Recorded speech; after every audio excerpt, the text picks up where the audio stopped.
ఈ నోము అక్షయ పాత్ర నోమండి. ఇలాంటి 13 గురుగులు ఉంటాయండి. గురుగులు కానీ రాగి చెంబులు కానీ ఇత్తడి చెంబులు కానీ తీసుకోవాలి. నేను మాత్రం ఇక్కడ గురుగులు తీసుకున్నాండి.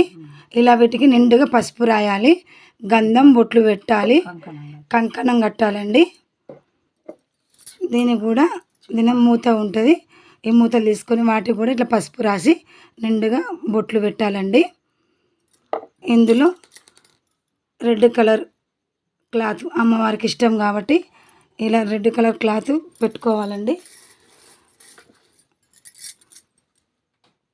తామర గింజలు, గోమాత చక్రము, లక్ష్మీ గవ్వలు, 1 రూపాయి కాయను, రాగి అయినా ఏమైనా వేసుకోవచ్చండి. అద్దము, లక్ష్మీ రూపము ఇట్లా వేసుకొని ఇందులో పోగుదారం కూడా వేసుకోవాలండి. ఇలాంటి 13 సెట్లు తయారు చేసుకొని 13 మీద గౌరమ్మం పెట్టుకొని ఇలా నమ్ముకోవాలండి. ఒకటి మనం ఉంచుకోవాలి, 13 బంధువులకు పంచిపెట్టాలి.